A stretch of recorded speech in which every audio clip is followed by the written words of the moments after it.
Hi friends, నేను గీత, మీ అభిమాన గీతారంజిత్ కేకే ఛానల్కి స్వాగతం. మన ఇంటి గుమ్మం అనేది మనకు చాలా ఇంపార్టెంట్ కాబట్టి మన ఇంటి గుమ్మం యొక్క డోరును మనం ఎప్పుడు కూడా చాలా నీట్గా ఉంచుకున్నట్లయితే కనుక లక్ష్మీదేవి ఇంట్లోకి వస్తుంది అని అంటారు. కాబట్టి మన గుమ్మాన్ని మనం నీట్గా ఉంచుకోవడం అనేది చాలా ఇంపార్టెంట్ అండి. నేనైతే పెయింట్ వేసినటువంటి బ్రష్ ఉంటుంది కదా, దాన్ని ఇక్కడ వాడుతున్నాను. వాటిని పడేయకండి. ఇలా దాచుకున్నట్లయితే కనుక మీరు ఈ విధంగా మెయిన్ డోర్స్ని, అలాగే కిటికీలను, మెష్ డోర్స్ను అన్నింటినీ కూడా క్లీన్ చేయొచ్చు. నేను ఒకసారి బ్రష్తో డోర్ పైన ఉన్నటువంటి డస్ట్ అంతా కూడా ఈ విధంగా మనం బ్రష్తో దులిపేసుకోవాలన్నమాట. మూల లోపల ఉన్నటువంటి డస్ట్ అంతా కూడా ఇలా దులపడం వల్ల ఈజీగా పోతుంది.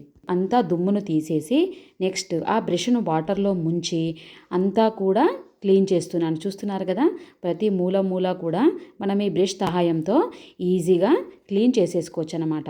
ఎక్కువగా ముంచి తుడవకూడదు, ఎందుకంటే వుడ్ అనేది పాడవుతుంది. కాబట్టి మనం ఏం చేయాలంటే వాటర్ను ముంచిన తర్వాత మళ్ళీ దాన్ని కొంచెం పిండేసి తుడుచుకోవాలి. ఇలా తుడవడం వల్ల ఇంకేదైనా కూడా డీప్గా డస్ట్ ఉంటే కూడా పోతుందన్నమాట. అందుకోసమే మనం ఇలా తుడుచుకోవాలి. చూసారా ఎంత మురికి వచ్చిందో. నెక్స్ట్ మనం ఒక పొడి క్లాత్ని తీసుకొని, ఇప్పుడు చూస్తున్నారు కదా వీడియోలో, చక్కగా పదనంతా ఎక్కడైనా ఉన్నట్టు మనకు అనిపిస్తే తుడిచేసుకుంటే సరిపోతుంది.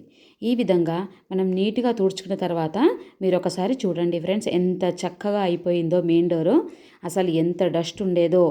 నెక్స్ట్ మనం ఏం చేద్దామంటే, ఇక్కడ చూస్తున్నారు కదా కొబ్బరి నూనెను నేను క్లాత్ పై వేసుకొని ఈ రకంగా రబ్ చేసి మొత్తం కూడా డోర్ అంతా కూడా నేను చక్కగా తుడుచుకుంటున్నాను.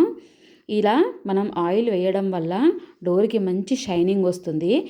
ఇలా మనం అప్పుడప్పుడు అంటే ఒక 3-4 మంత్స్కి ఒకసారి ఇలా కొబ్బరి నూనె కనుక రాసుకున్నట్లయితే డోర్సు పాడవకుండా, అలాగే పురుగు లాంటిది పట్టకుండా జాగ్రత్తగా ఉంచుకోవచ్చు.